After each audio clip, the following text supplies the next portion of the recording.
The Book of Habakkuk is a brief but profound prophetic book found among the minor prophets in the Old Testament. Written in the late 7th century BC, Habakkuk presents a raw and honest dialogue between the prophet and God, centered on the difficult questions of justice, suffering, and faith. Unlike many prophetic books that mainly deliver messages to others, Habakkuk gives us a personal glimpse into the prophet's spiritual struggle and his journey toward trust in God's sovereignty. The book opens with Habakkuk's lament and urgent questions. He asks God, "How long, Lord, must I call for help, but you do not listen?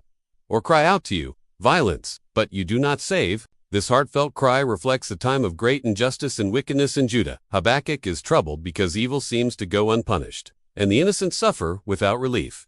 He wonders why God allows such injustice to persist. God responds to Habakkuk with a surprising answer. He reveals that he will use the Babylonians as an instrument of judgment against Judah and other nations. Habakkuk is shocked and questions how God can use a more wicked nation to punish his own people. He says, "Are you not from everlasting, Lord my God, my Holy One? We will not die. Lord, you have appointed them to execute judgment. You, O Rock, have established them to punish." This raises the question of how a just God can allow such a paradox. Habakkuk wrestles with the problem of evil and divine justice throughout the book. He questions how God can tolerate wrongdoing and injustice, yet remain righteous. This tension between human understanding and God's plans is a central theme in Habakkuk's prophecy. In chapter 2, God gives Habakkuk a vision and instructs him to write it down plainly, so that it may be understood. This vision includes a message of patience and trust.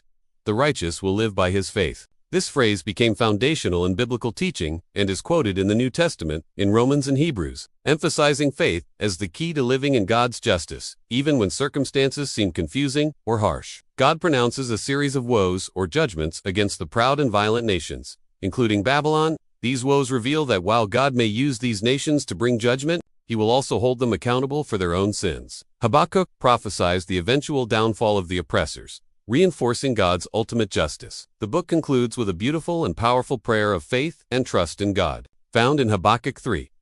In this chapter, Habakkuk recalls God's mighty deeds in the past, such as delivering Israel from Egypt and leading his people through the wilderness. He expresses awe at God's power over nature and nations. This prayer shows a transformation from questioning to confident praise. Habakkuk declares, "Though the fig tree does not bud and there are no grapes on the vines, though the olive crop fails, and the fields produce no food, though there are no sheep in the pen and no cattle in the stalls, yet I will rejoice in the Lord, I will be joyful in God my Savior." This powerful statement demonstrates unshakable faith, even in times of scarcity and hardship. Key teachings from the Book of Habakkuk. It is okay to question and wrestle with God. God is sovereign, and his plans may surpass human understanding. The righteous live by faith, trusting God, even when justice seems delayed. God will judge all wickedness, including that of oppressive nations. Trusting God leads to joy, even in the midst of trials and uncertainty. Why the Book of Habakkuk matters today. Habakkuk's honest dialogue with God models how believers can bring their doubts, fears, and questions before God.